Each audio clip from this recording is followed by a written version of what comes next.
Estamos en vísperas de celebrar la Navidad el 24, 25.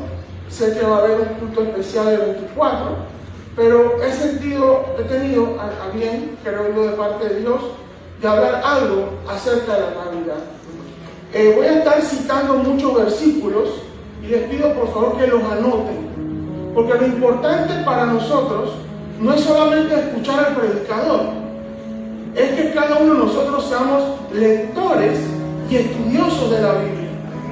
Gloria a Dios, porque Dios nos permite predicar, gloria a Dios. Pero hermano, el que primeramente debe buscar a Dios es usted. Y por su propia cuenta, ¿cómo lo hace? Leyendo la Biblia, estudiándola todos los días. El conocimiento de Dios se adquiere de forma individual. Usted mismo tiene que buscar la presencia de Dios.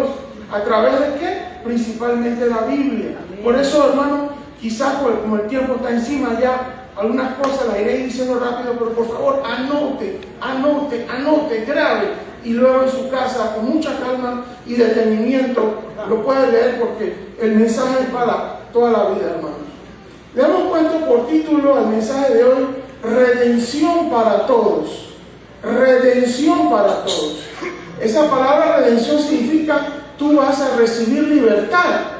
Tú vas a ser liberado, transformado, vas a ser comprado por el Señor. Si ya tú eres salvo, gloria a Dios, ya el Señor te compró, ya el Señor te salvó, ya el Señor te hizo libre. Pero de repente habrá alguno de ustedes o alguna de las personas que nos estarán viendo a través de las redes sociales que no han tenido esa experiencia.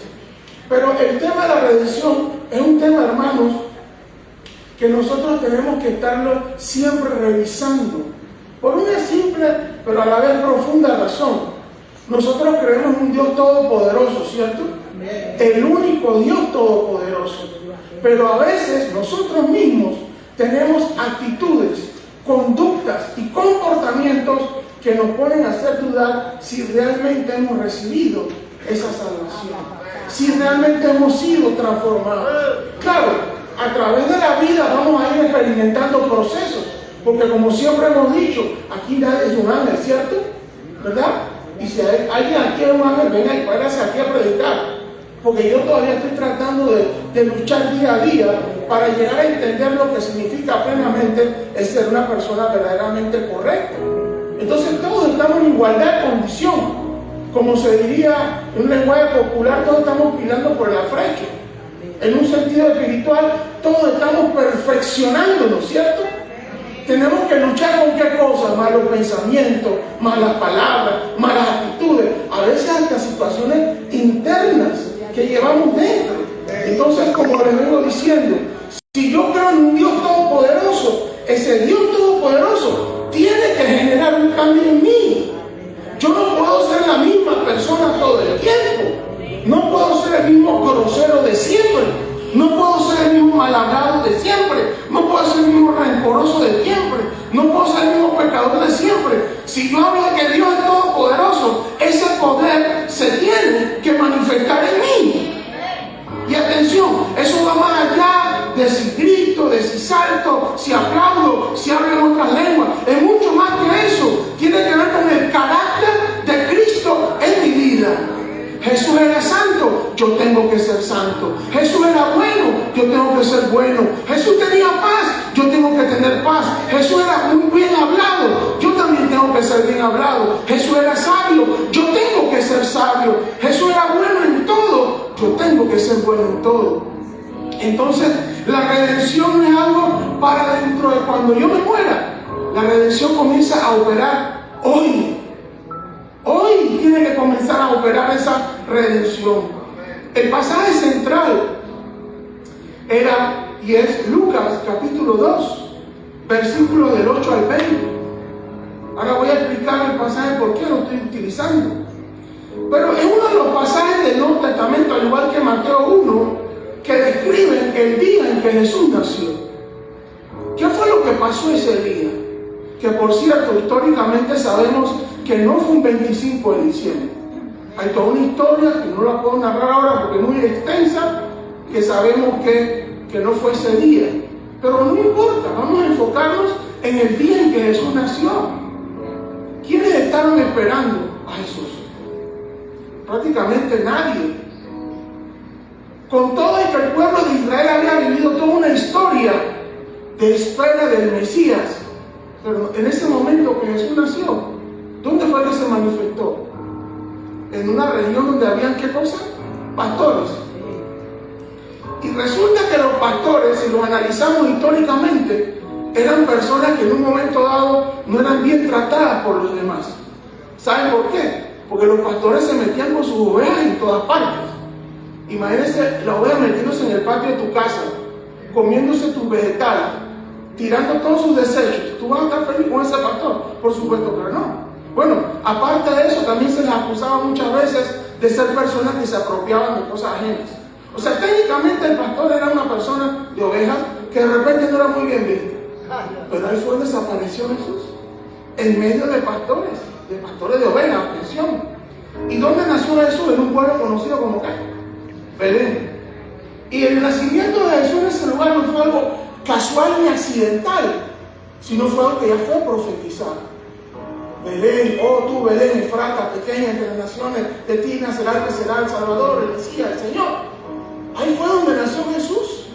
Pero ¿en qué circunstancia nació Jesús? María, su mamá, que había sido concebida por obra del Espíritu Santo, Dios se había encarnado a través, usando el cuerpo de María, tuvieron que salir ella y quien iba a ser su esposo, su esposo José, y caminaron una larga distancia. Y miren ustedes, una mujer embarazada, y sobre todo las mujeres que han estado embarazadas, lo que significa eso. Poner a una mujer cabalgar entendemos que es un burro, por grandes distancias, con los dolores, y comienza ese buen esposo José a ver dónde la ubicaba. No había dónde entrar, todas las casas estaban ocupadas. ¿Dónde fue que llegaron ellos? A un portal de un mesón. Era como una casa de 2 pisos, donde la parte de abajo era donde se ubicaban los animales.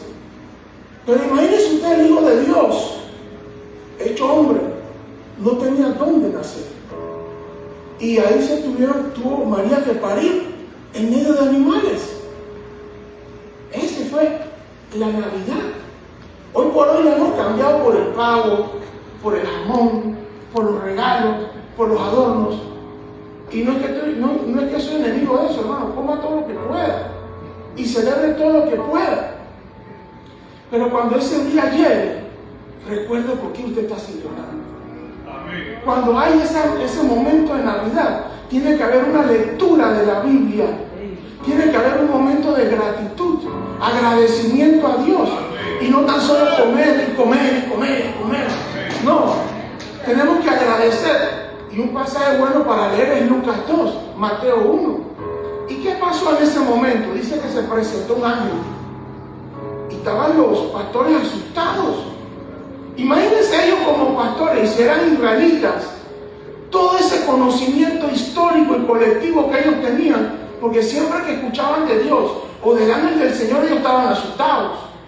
Porque la historia de ellos fue toda la vida estar siempre bajo juicio, porque Dios los castigó muchas veces.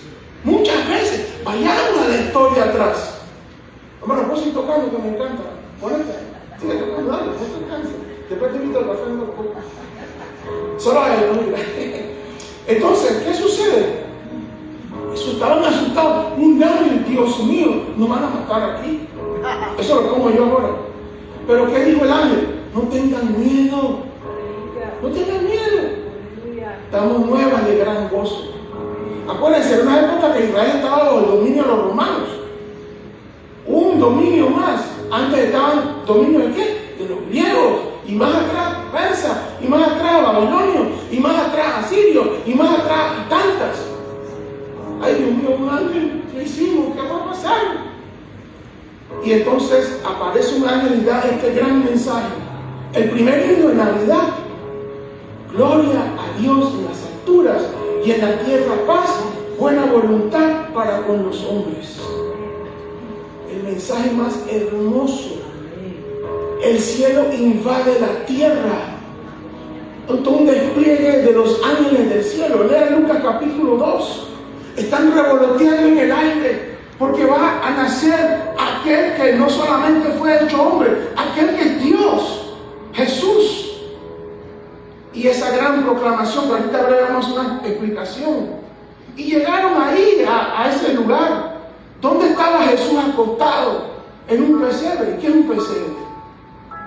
Hay quienes dicen que es como una especie de cajón donde echan comida y alimento para animales. Otra versión que es como algo excavado en una roca que hace esa función. El Rey de Reyes lo acuestan en el comedero de animales, en el bebedero de animales. Ahí acuestan al Rey de Reyes. ¿En medio de qué estaba Jesús rodeado? De animales, con sus fragancias naturales que ustedes pueden imaginarse cuáles son.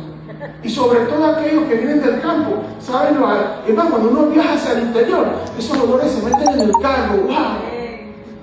Olorosos, al nitrógeno, lo que sea, por no ser tan explícito.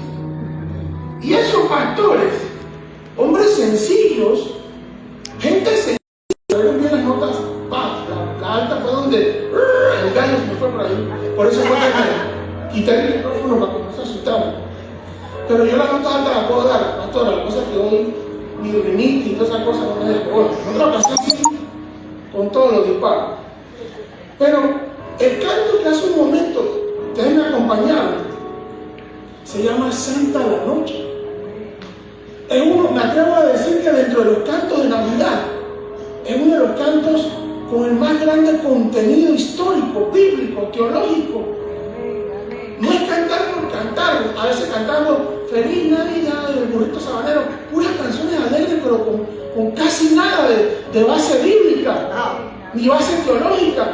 Pero usted canta Santa la Noche, y usted puede decir con toda seguridad que está entre los mejores cantos de Navidad por el contenido bíblico y teológico que tiene. ¿Quién fue el autor de este himno Santa la Noche? Bueno, fue un poema originalmente escrito en 1847 en Francia. 1847 escribieron que comenzó como un poema, era un poema, no era un canto. Y lo escribió un señor, no sé pronunciar francés, que se llamaba Placide Cappeau, o Placide Coco, no sé, Placide Cappeau. Y este hombre cuando escribe esto, que de hecho él era un hombre más bien como revolucionario y medio socialista, ahora explico el contexto, se inspiró en Lucas capítulo 2 del 1 al 20, que fue lo que vimos ahora. Los ángeles en el cielo, era noche, se presentaron. Bueno, este escritor escribió eso y está en francés esa canción. Y un musicalizado por un judío, imagínense usted, qué extraño. Pero sigue siendo uno de los cantos más completos de lo que yo he podido escuchar a nivel de canción de Navidad. Ahora, hubo un tema que es importante mencionarlo.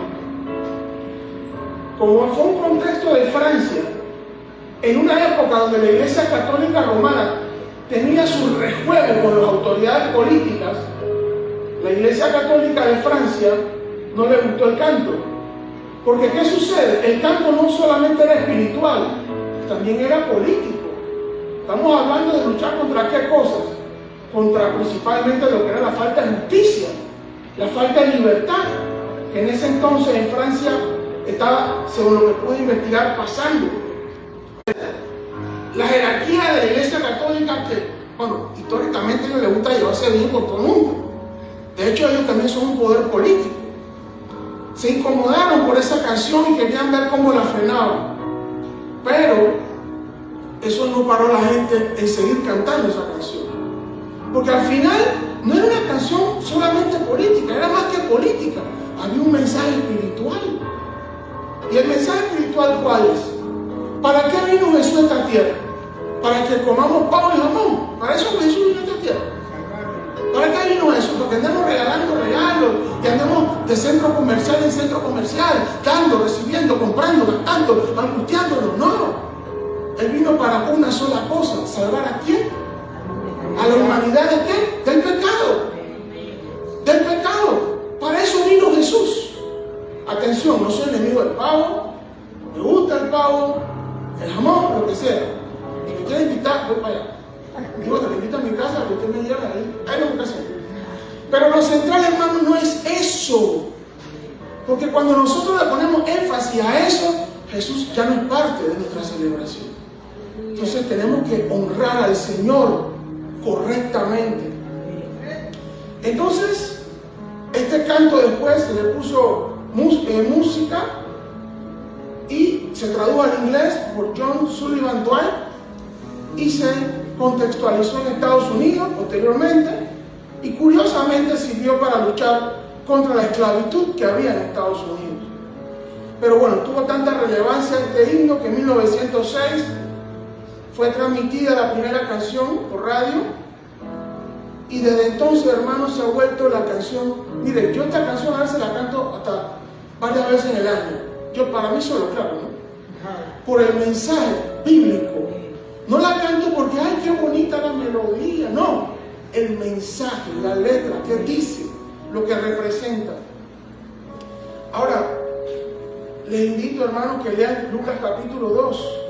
Con calma todo, léanlo varias veces, porque ustedes van a ver ahí el mensaje central de la Navidad. Hermanos, nosotros entre cristianos y también con respecto al resto de las personas tenemos que hacer docencia. Yo no puedo decir feliz Navidad y abre tu regalo, no. Cada uno de ustedes y yo tenemos, hermano, esto no es opcional. Tenemos la responsabilidad de explicarle a la gente que estamos celebrando. No es Santa Claus, hermanos. No es el Grinch. No son los enanos. No son... La realidad es Jesús. Jesús y nadie más que Jesús. Díganlo, proclámenlo. Algo que voy a quedar mal que. ¿Por qué yo tengo que desconocer la historia por quedar bien con nadie? Yo tengo que honrar a Cristo y siempre. Es más, yo tengo en mi oficina un rótulo, un letrero que tiene más de un año de estar pegado, no lo he quitado y no permitiré que nadie me lo quite. Que lo puse en la Navidad el año pasado y ese quedó, nadie me lo ha quitado. ¿Qué dice? Jesús es la Navidad. No, perdón, nació Jesús, de esto se trata la Navidad. Y tiene un dibujo de un nacimiento. Ahí lo tengo pegado en mi oficina. Es increíble. Y la gente lo ha visto ahí, ya están decorando. Por todo lado está Santa Claus. Y me pregunto, les puse eso ahí, tiene un año de estar ahí y siguen preocupados por Santa Claus.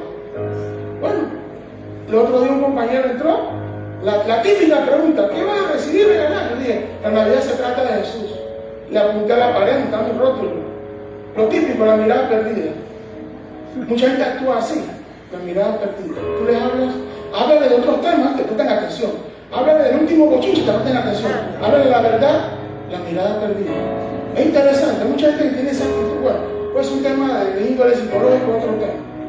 Ahora, hay una parte de la canción que dice: el mundo envuelto estuvo en sus querellas hasta que Dios nos mandó al Salvador. Esa parte del mundo envuelto en sus querellas, para mí muy particular, volviendo al canto que acabamos de interpretar junto a ustedes y yo, me llama mucho la atención esta frase. ¿Cuándo Jesús nació? Al inicio del siglo del cristianismo, en el año 0 del cristianismo. ¿Qué pasaba en esa época?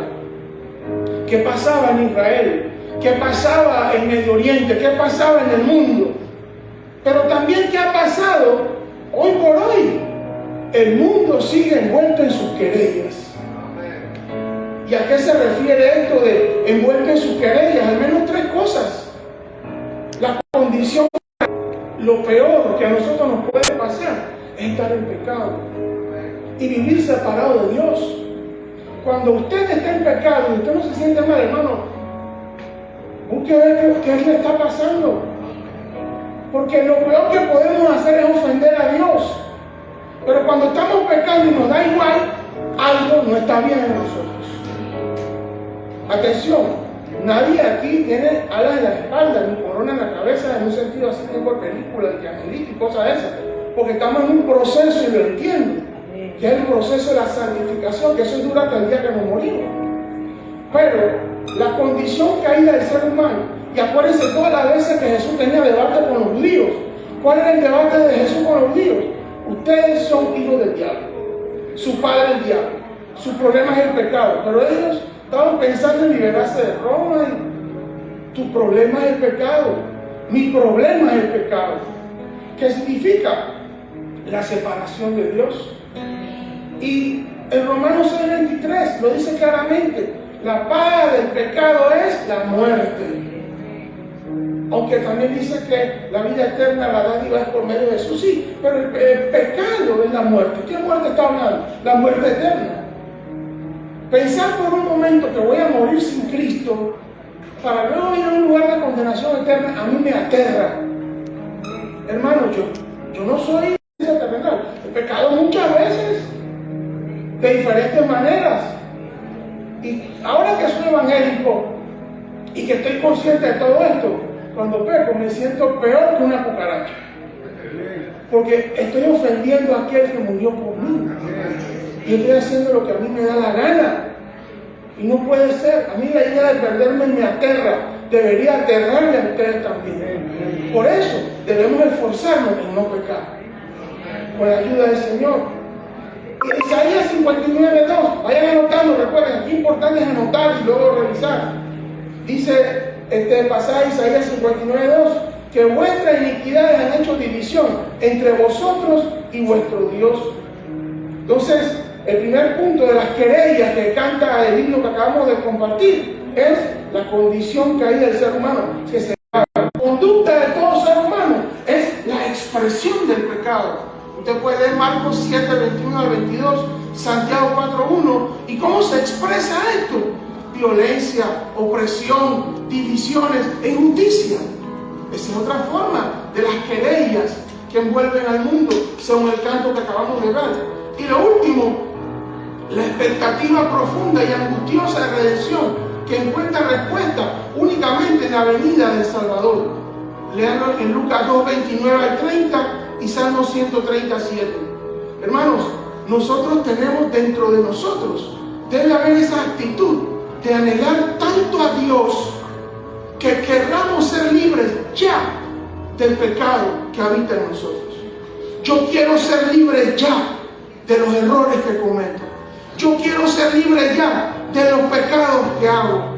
Yo quiero ser libre ya de la falta de sabiduría que muchas veces tengo. Yo quiero ser libre ya del problema con de repente mi mal carácter. Yo quiero ser libre ya de todo aquello que ofende a Dios. Eso es la otra expectativa. ¿Por qué Cristo vino a mi vida? Para cambiarme. Y debe ser la expectativa de cada uno de ustedes. Reitero, como dije al principio, yo no puedo ser cristiano para ser el mismo malcriado de siempre, el mismo grosero de siempre, el mismo rencoroso de siempre, el mismo mal hablado de siempre.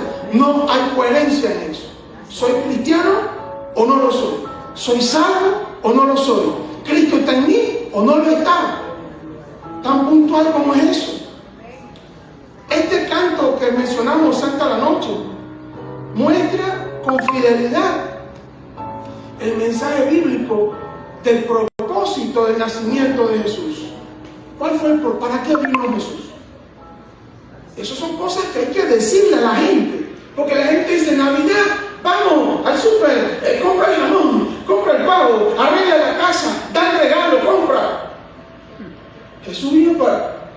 Por cierto, en la época de Jesús no veo nada de eso, pero Jesús vino para eso. Lucas 19:10 dice: porque el Hijo del Hombre vino a buscar y a salvar lo que se había perdido. Para eso vino Jesús. Jesús no vino para que le hiciéramos el cumpleaños, porque la forma de celebrar Navidad pareciera que es una primera de Jesús. Una pregunta: ¿usted encuentra lógico y coherente que a Jesús se le celebre el cumpleaños? ¿Por qué usted cree que no? Él se hizo hombre, sí, pero su realidad comenzó cuando Él se hizo hombre. Usted le puede cantar cumpleaños al Dios eterno, sin principio y sin fin. Es imposible. Se hizo hombre, sí, para cumplir el plan de salvación, sí, pero Él es el eterno. Él no vino para que le hagamos feliz Navidad, feliz de Jesús. No vino para eso. Lea 1 Corintios 8:8. Tampoco Jesús vino para fomentar derrocha en fiestas, regalos, decoraciones.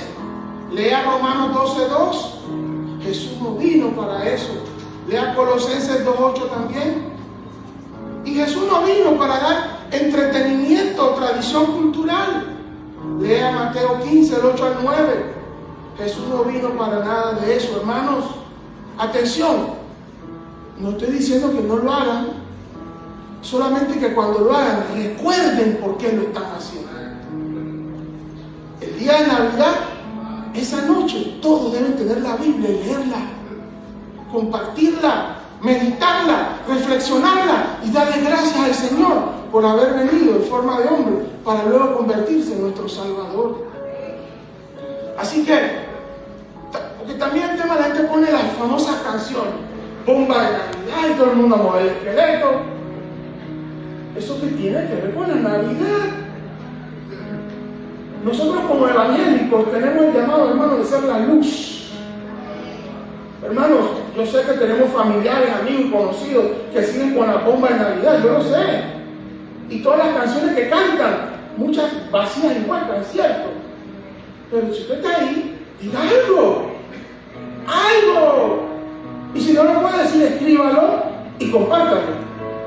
Y use el WhatsApp y diga, mira, esto es la Navidad.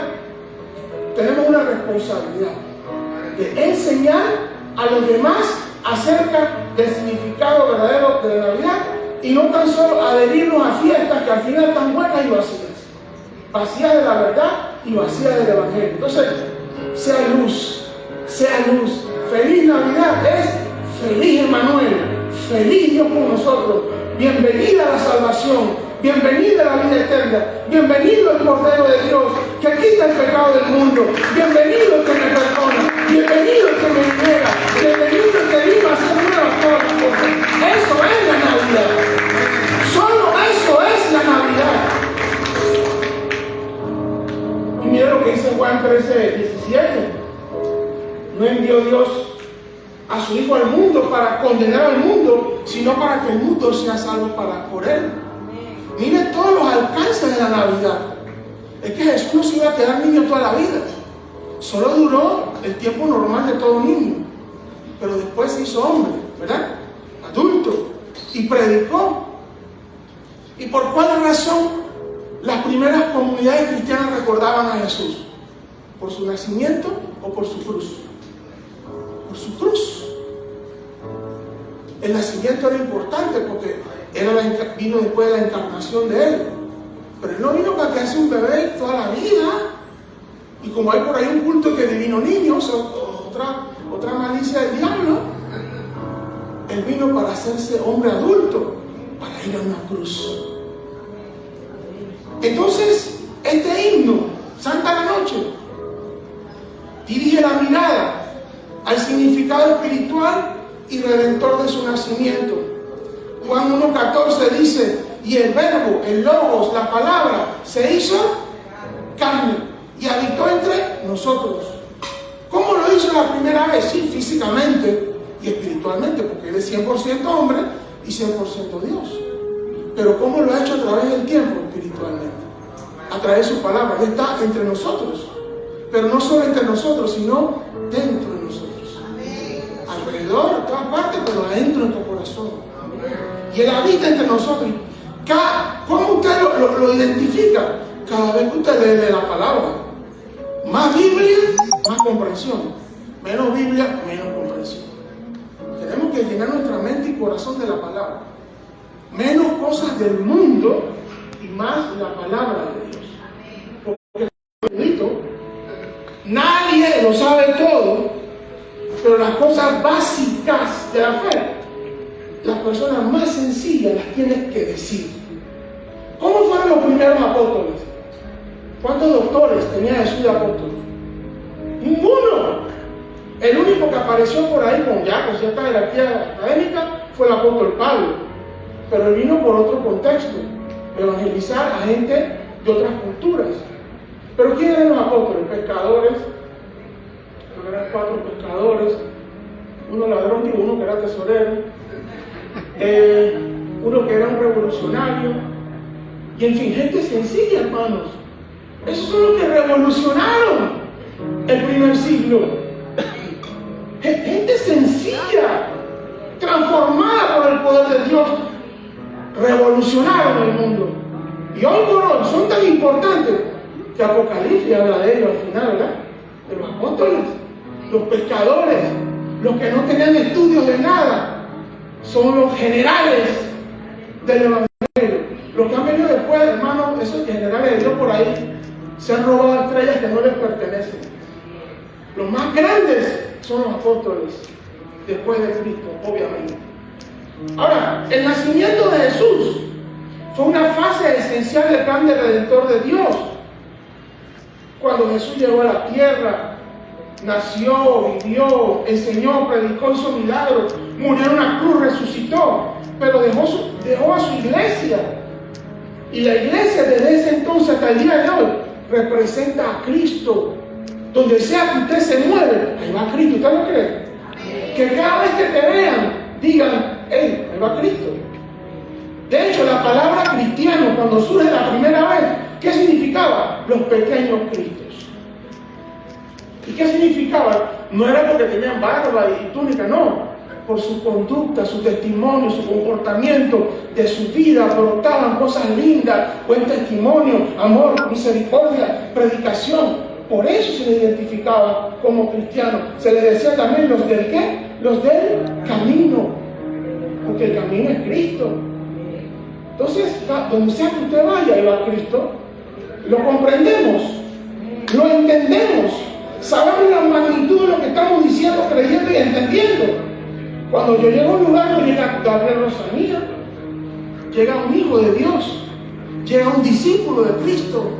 Y yo siempre tengo que ver qué voy a hacer en ese lugar para dar testimonio de Cristo. A veces quizás no lo hago bien, pero otras veces trato de hacerlo. De alguna manera lo tengo que hacer. Al principio, la hermana Silka leyó Juan 3:16, lo tenía aquí anotado, por cierto.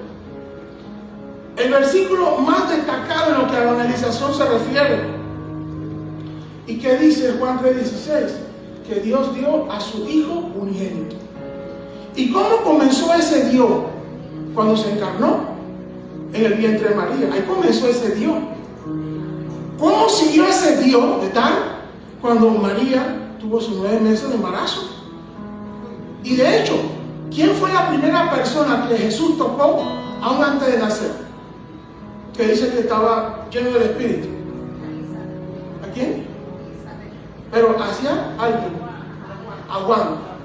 Imagínense, Jesús en la panza de María, ya irradiando su gloria y su poder. Bueno, también Elizabeth fue la madre de mi Señor, refiriéndose al Mesías, atención, para no caer en el tema de que, ay, madre de Dios, no, la madre del Mesías. Eso significa la madre de mi Señor, es la madre de mi Mesías, como judía que era. Imagínense el bebé, está en la panza de María y ya está lanzando poder. Está haciendo cambios y transformaciones en Elizabeth y luego en Juan el Bautista. El primer lleno del Espíritu Santo fue Juan el Bautista. Imagínense. ¿Y dónde estaba él? Metió en la panza de su mamá también. Imagínense. ¿Dónde comienza todo? En la panza de las madres. Fue este caso de María, ¿no? Pero refiriéndome a Jesús. Entonces, ¿y cómo lo vio? Después finalmente haciéndose hombre y muriendo en una cruz. Ahora, en Mateo 1:21 y Lucas 1:31, en ese contexto de anuncio de encarnación y luego de nacimiento de Jesús, se identifica el nombre de este bebé que iba a nacer. ¿Y qué nombre le pusieron? ¿Y qué nombre dijo el ángel que le tenían que poner? ¿Cuál fue el nombre? Jesús. Que viene del arameo hebreo Yeshua, que significa el Señor es salvación, o el Señor es el Salvador. Entonces seguimos la historia, estoy yendo de atrás hacia adelante. Juan 1:29. Juan el Bautista ve a Jesús en un contexto, cuando Jesús iba a bautizar. ¿Y qué dijo Juan el Bautista a Jesús? He aquí el Cordero de Dios, que quita el pecado del mundo. Ahí está, hermano, el mensaje de Navidad, cómo se fue desarrollando y cómo se fue manifestando. ¿Para qué vino Jesús? Para ser Cordero de Dios. ¿Qué significa? Ir a morir y reemplazarnos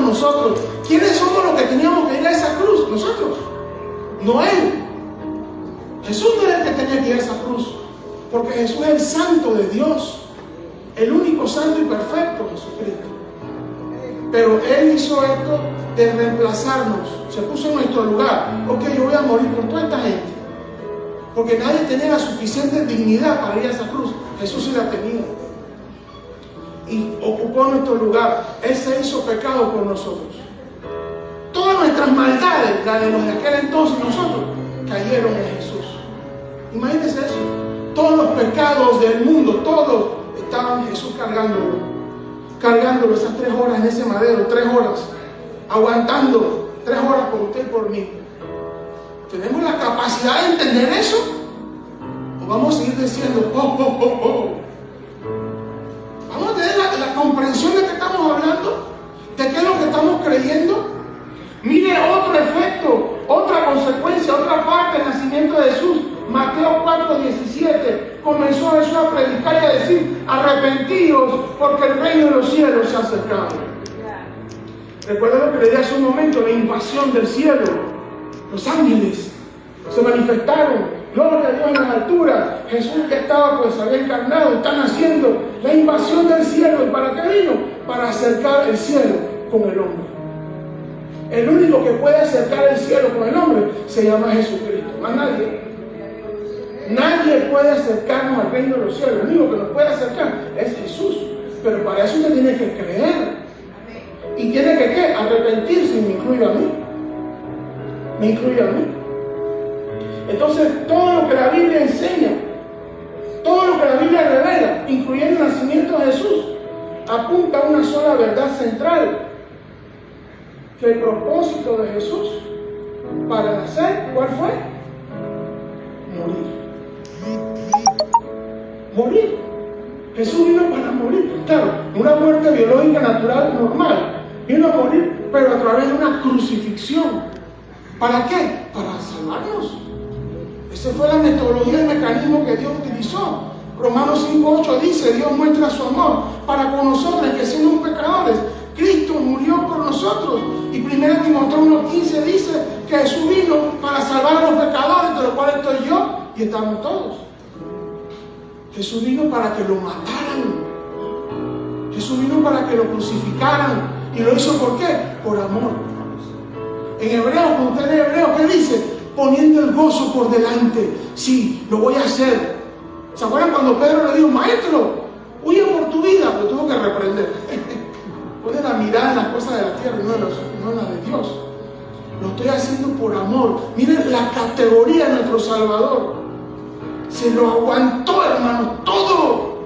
En las últimas 18 horas de su sacrificio. Investiguen sobre la clase de muerte que Jesús recibió. Cómo lo desbarataron físicamente. Cómo le rompieron su piel, sus músculos, huesos expuestos. Su corazón le explotó. Le salió todos los líquidos que tenía por dentro. Él se ha ido aguantando todo por amor, mirando hacia adelante. Hay un objetivo, el objetivo es salvarnos a todos. Voy a aguantar por esta gente. Lo voy a hacer. Y lo hizo. Y ahora su gloria es más grande. Ya era grande, pero por haberse hecho el Salvador, su gloria se multiplica.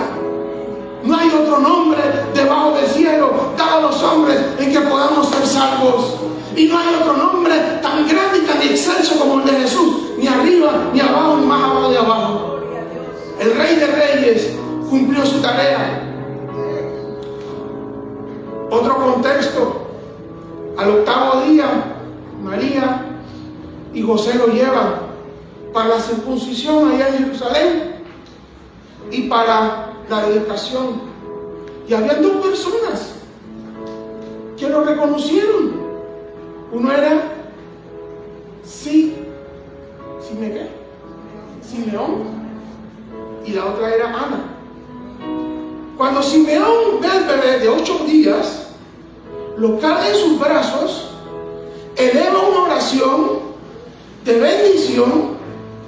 Imagínense ese momento y dice: mis ojos han visto la salvación de Dios. Un bebé de 8 días, que seguro hacía así. Pero Dios le está mostrando: este es el Hijo de Dios, este es el Mesías. Este es el prometido por los profetas. Aquí está entre ustedes. ¿Y qué dice él? Ahora puedo morir en paz, porque mis ojos han visto la salvación. Y luego vemos otra señora que se llama Ana, que había quedado viuda hace muchos años y se dedicaba a la vida espiritual. No se dedicaba a perder tiempo en otras cosas, sino en la vida espiritual.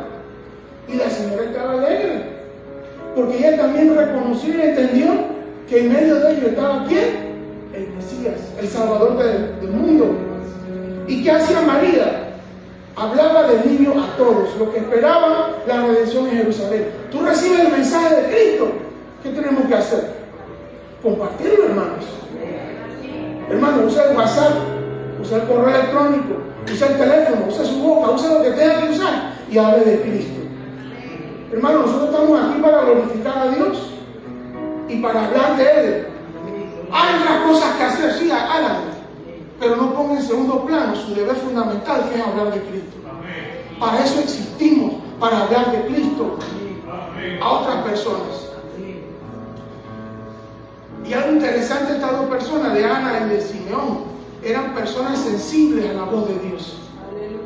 ¿Y cómo usted demuestra que usted es sensible? Cuando usted lee la Biblia. ¿Qué es lo primero que usted debe escuchar y leer en el inicio de su día? La palabra de Dios.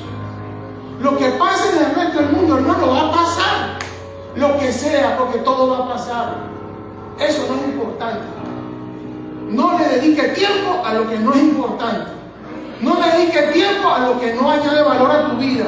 No le dedique tiempo a lo que te contamina la mente y el corazón. Dedícale el tiempo a la palabra de Dios, que es lámpara a tus pies y lumbrera tu camino. Dedícale el tiempo a la palabra de Dios, que ella tiene el poder para transformar tu vida, con la presencia e influencia permanente del Espíritu Santo. Eso es lo que usted y yo necesitamos, llenarnos de la palabra, palabra. ¿Usted quiere escuchar la voz de Dios? Lea la palabra, métase en la palabra, estudie la palabra y Dios te va a hablar.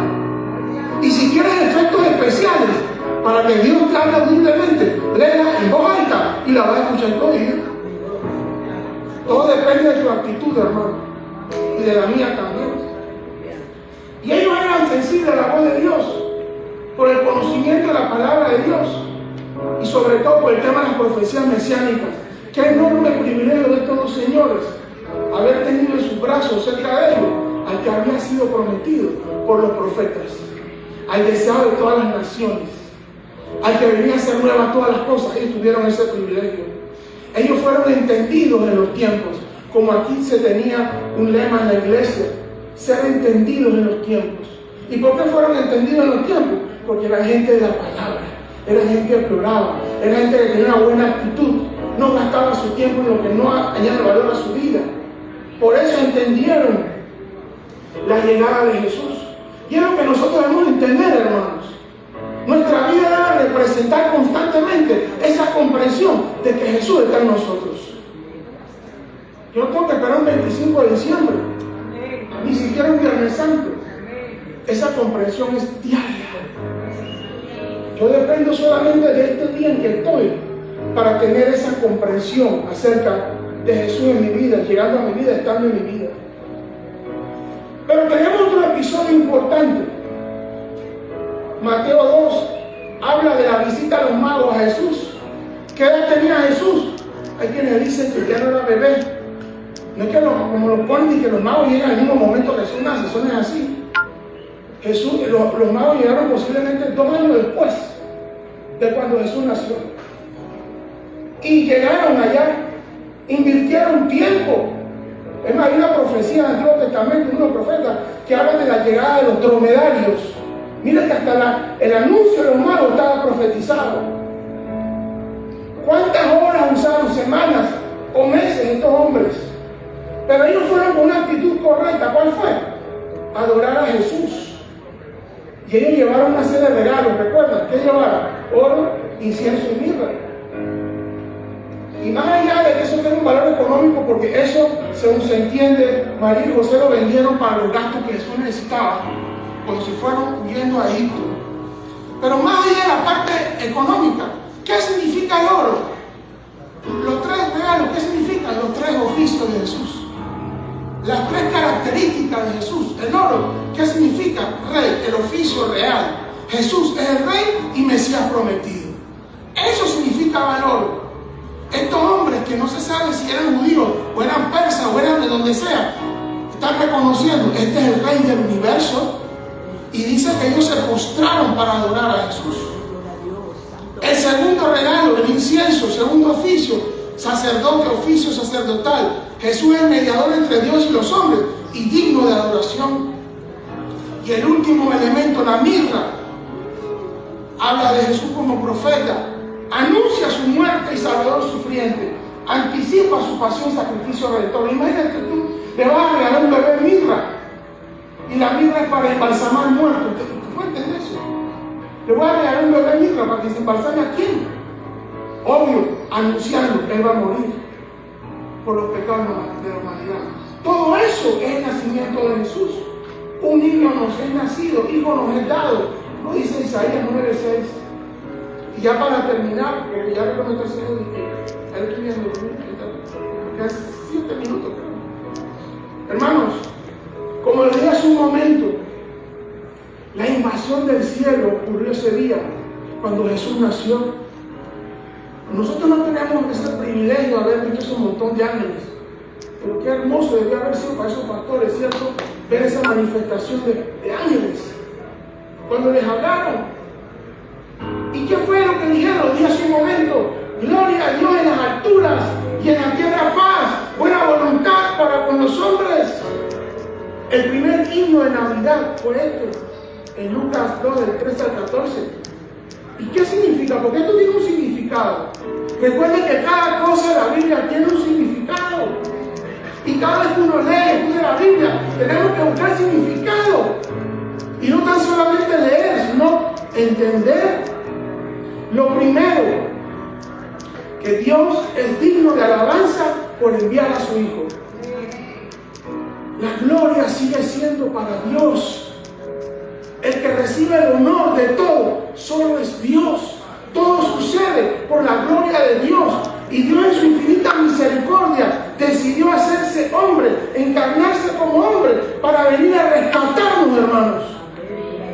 Ese fue el mecanismo que Él decidió utilizar. Y es el que ha dado resultados, porque ustedes y yo estamos aquí.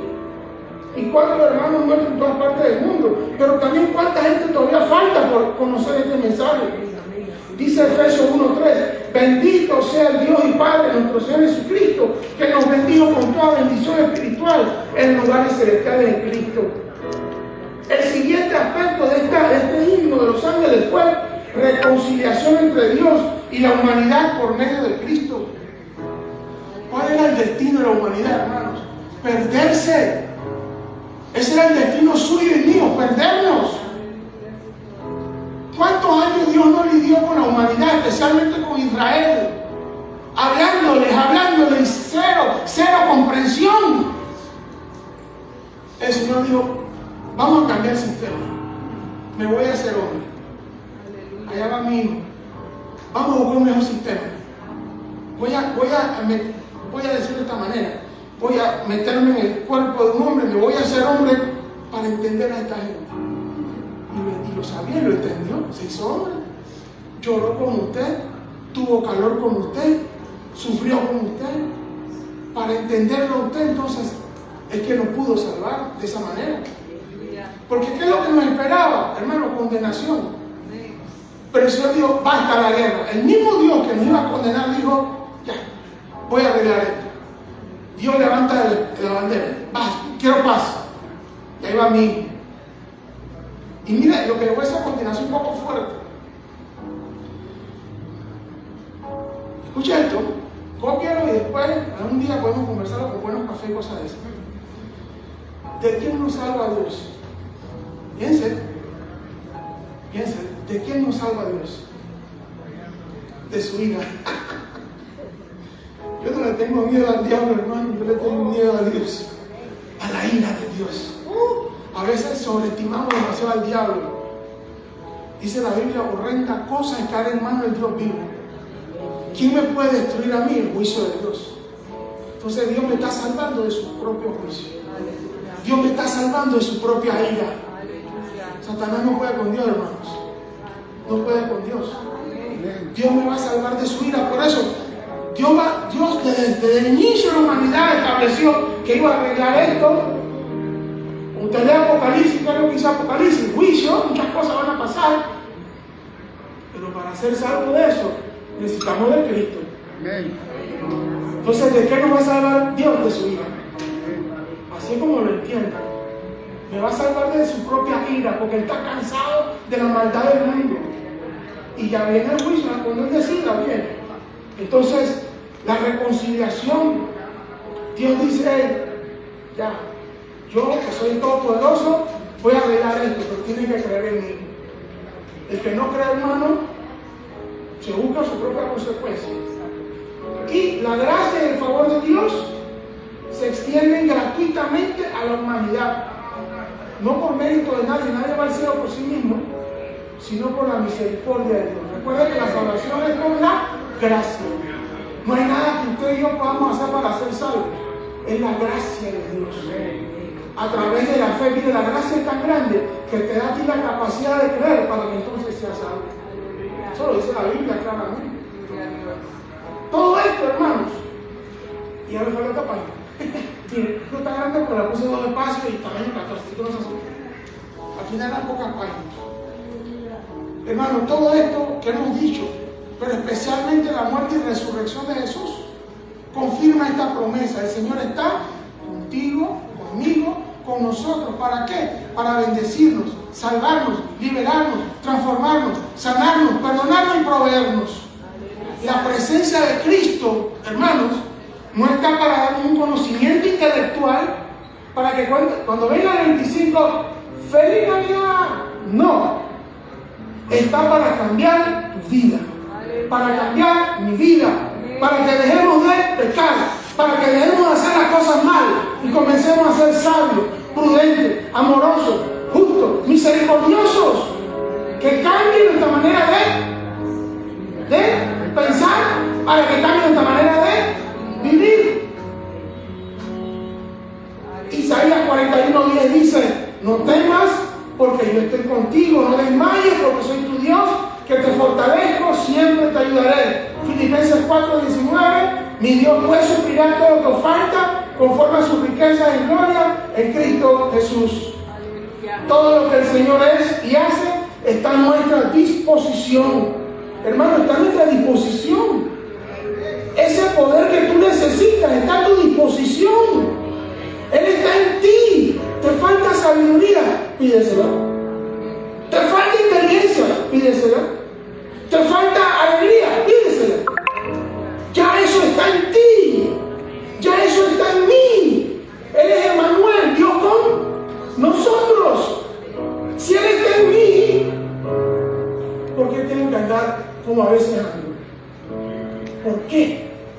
¿Cuándo ese poder que está en Cristo fluye a través de mí? ¿Cuándo? Cada uno de nosotros tiene que poner esto en práctica. La presencia es como Cristo, como que si mi brazo fuera Cristo, mi boca fuera de Cristo. Es la presencia de Él que tiene que gobernar nuestras vidas, hermanos. Esto yo lo he aprendido de siempre. Cuando yo fallo, yo me siento mal. Decía hace un momento, como una cucaracha, ¿no? La típica, que es la que nadie quiere. Pero tiene una buena función la cucaracha, va a costar. No lo creo. Pero, hermano, yo tengo que sentirme mal cuando yo fallo contra Dios. Yo necesito ese poder. Tú necesitas ese poder. Su gracia, su virtud. Tú lo necesitas. Juan 1:16. De su plenitud tomamos todos y gracia sobre gracia. Dios te dio todo, su poder está a tu disposición. ¿Lo estás usando? ¿Lo estás usando? No me responda a mí, no te respondo. ¿Lo estás usando? Cuando quieres sacarle un ojo a alguien, ¿lo estás usando? Cuando quieres pagar mal por mal, ¿lo estás usando? Cuando quieres pecar y tu cuerpo va para allá, ¿lo estás usando? Cuando quieres decir palabras obscenas y insultar, ¿lo estás usando? Estás usando el poder de Cristo en tu vida. Muchas veces no, hermano. Entonces hay que arrepentirnos y pedirle: Señor, fluye en mí. Hermanos, esto que hemos recibido no es para permanecer esclavos, sino para ser libres. Gálatas 5:1, Cristo nos libertó para que vivamos en libertad y no para vivir como miserables. Juan 10:10, Jesús ha venido para que tengan vida y para que la tengan en abundancia. Hermanos, hemos sido llamados por Dios para ser libres y para no ser miserables. Y cuando digo libre y no ser miserable, me estoy refiriendo a vivir una vida sin propósito, una vida de mediocres espirituales, una vida donde lo más importante es el mundo, a ver qué pasa en el mundo, y mi relación con Dios qué, y mi cambio como creyente qué, y los pecados que estoy cometiendo, cuando los voy a dejar de cometer. Y pónganle en la lista todo lo que usted le quiera poner. Hermano, el poder de Dios es para transformarnos, es para hacer nuevas criaturas. Para eso vino Jesús, hermanos. Ese es el mensaje de la Navidad. Jesús vino para darnos libertad. Jesús vino para darnos santidad. Jesús vino para darnos bondad, amor, misericordia, sabiduría, inteligencia, toda buena dádiva y todo don perfecto. Para eso vino Jesús, siendo Jesús mismo lo mejor que podemos tener. Hace un rato la hermana Cinta también habló, hermanos. Si no hay pavo y jamón de ese día, usted tiene 364 días del año para buscar el pavo que quiera. El 25, no deshonremos a Cristo con cosas que no son importantes. Reitero, felicite y celebre lo que quiera, pero Cristo debe ser el motivo de su reunión. Ore, agradezca, lea la Biblia, alabe a Dios, cante canciones de Navidad. No la ponga en Navidad, esa no es cristiana. Cante los villancicos hermosos que tenemos, que son bastantes, y honremos a Cristo en esa noche. Vamos a orar.